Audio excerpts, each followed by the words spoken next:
Hello, my beautiful rainbow people. Welcome back to the Potsmaker's Bible. Hello, my name is Zion.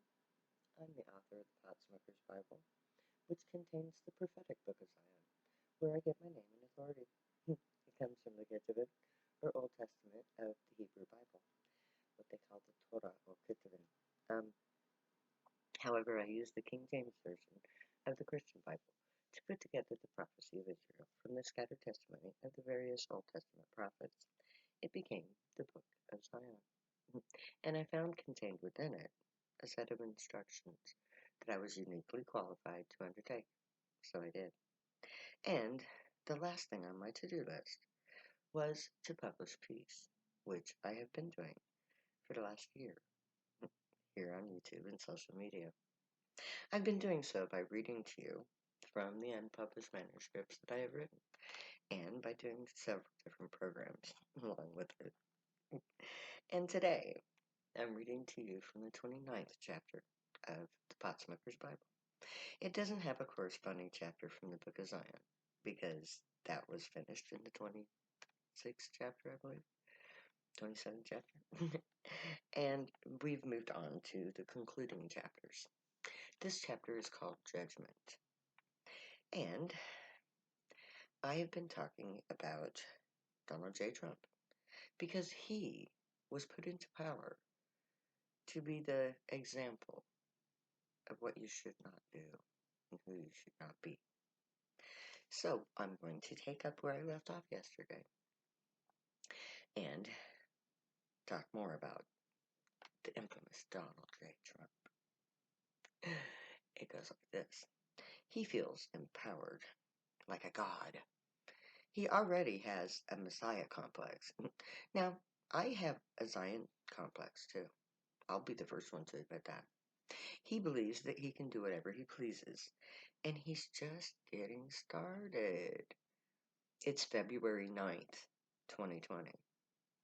He's just been acquitted, and he's just fired Ambassador Sondland, the twins, and Sondland on Friday. LOL.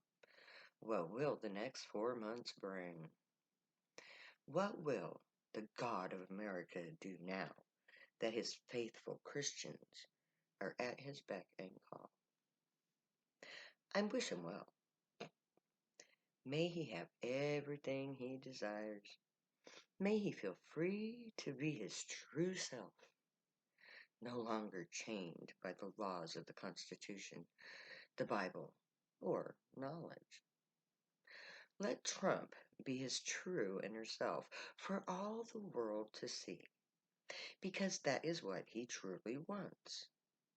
To be free, to be all powerful, and to be the best at everything.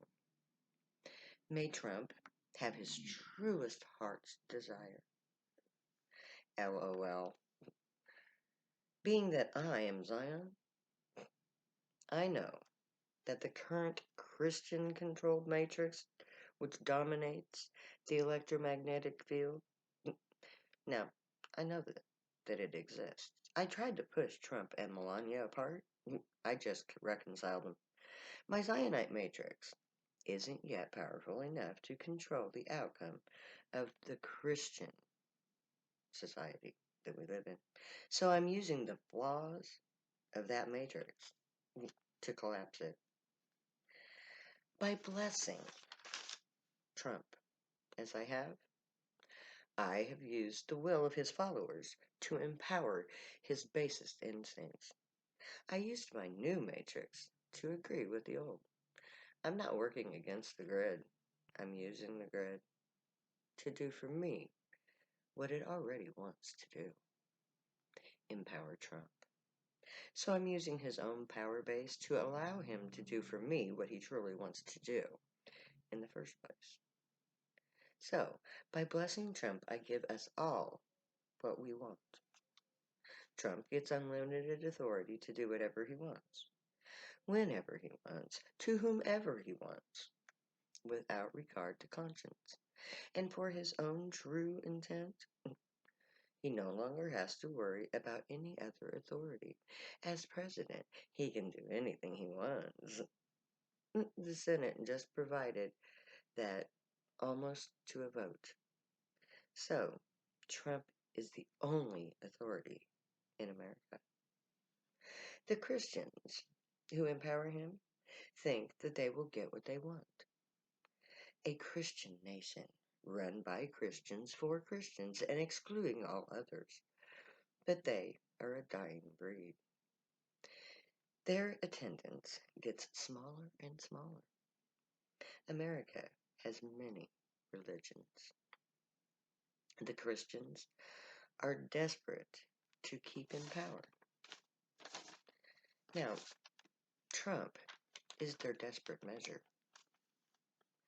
They are so desperate, they follow an evil man who promises them the impossible.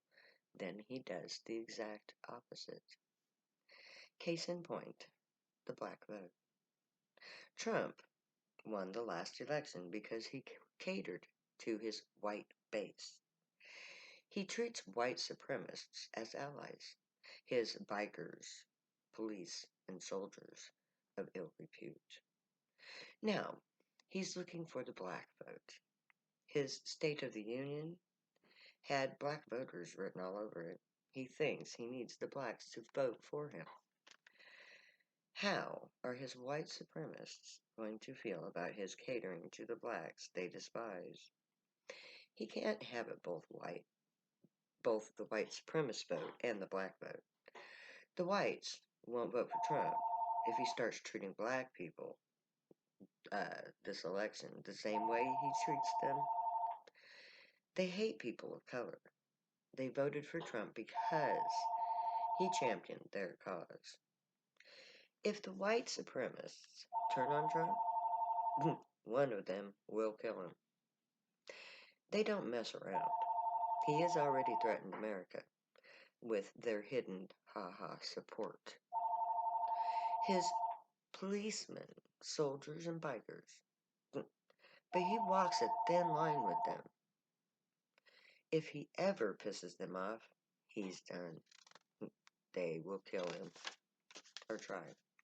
Then, of course, there's always Putin to consider. Trump is a Putin puppet, along with McConnell, or so I hear. Putin calls the shots. He instructs his puppets on what to say and who to destroy. Case in point, Ukraine.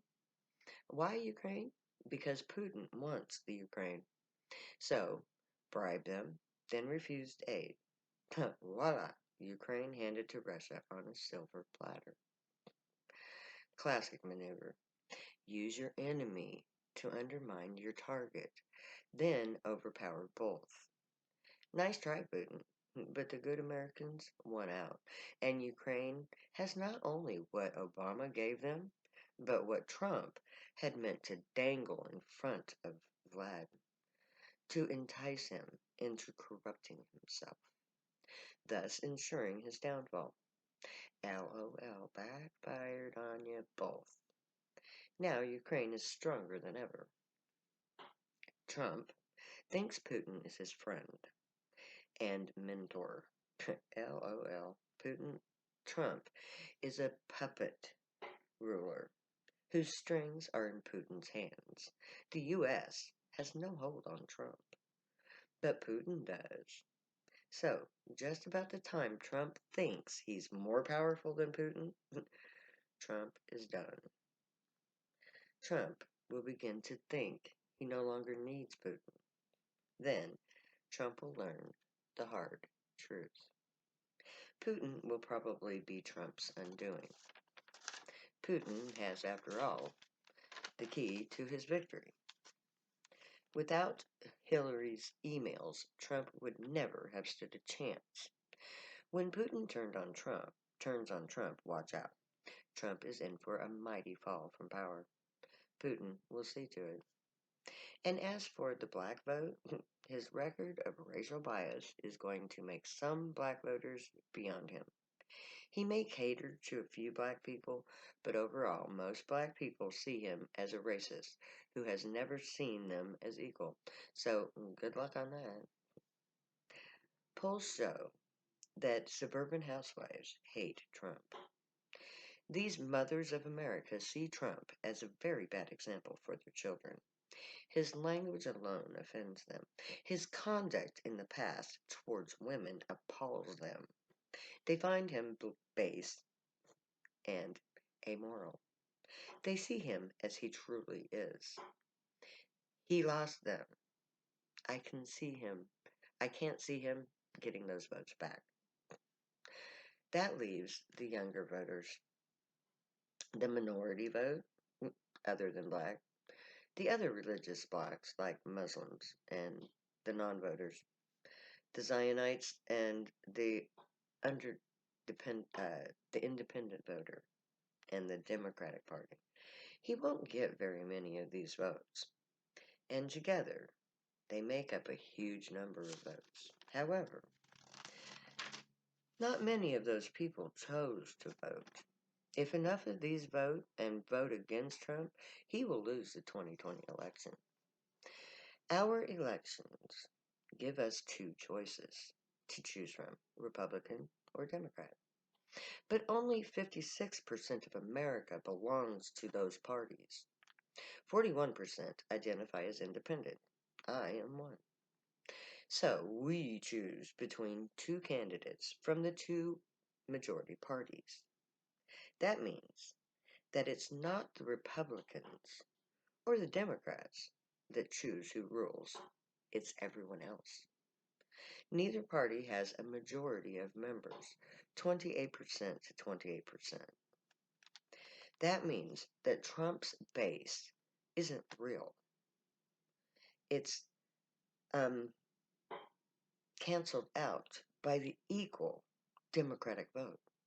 Neither party really has power. The 44% that aren't of either party decides.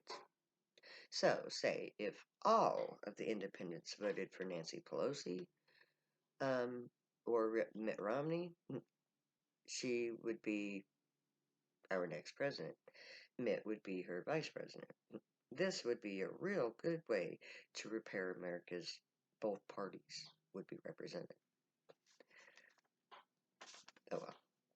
In fact, having the loser as vice president would always ensure that both parties have equal power. It's just a thought to fix the divide between the Republican and Democratic parties. Democracy is broken. Changing the vice president to the losing presidential candidate ensures that both parties win. Both parties would share equal authority at all times. Now, back to Trump's 2020 chances. I can see many challenges to his reelection. Many independents hate Trump for many reasons, but most Americans don't vote. This voter apathy is killing our democracy. Trump will win if the minority voters don't vote against him, and all of them for the same nominee. So everyone must vote against Trump, especially in the swing states that won him the Electoral College. If he wins again, it's America's fault. So, religiously, Trump is a sinner destined to be a weed. God hates everything about him. He isn't forgiven because he doesn't even feel that he has ever needed Jesus to forgive him. So he's never asked. Or so he says. Google it. You can't be forgiven if you don't ask for it. Politically, he's walking a tightrope. Morally, LOL. Trump has no morality, which is knowing the difference between right and wrong. He has said repeatedly that he has done nothing wrong. He doesn't need Jesus to forgive him. He's never done anything wrong. He thinks he's a great moral leader. And with there, I'm going to end for the day. So, may the Grey watch over you, guide you, protect you, and keep you from all harm. May they teach you right from wrong, and may you be worthy of them. May your thoughts, words, and deeds reflect truth, good, and light, the unicorn way. Find your joy and pursue it, and make that your real choice. When you get to Camp Zion, our Exodus. And if you use drugs, stay happy and high. You have every right and reason to. Believe me, I know. I wrote 2 books about it. I am Zion, the Most High God of Israel, the prophet foretold in the 54th chapter of the book of Isaiah. And I have come to set us all free and take us home to Zion. Come follow me. Let's go camping. Now, I never say goodbye, so I'm going to say later now.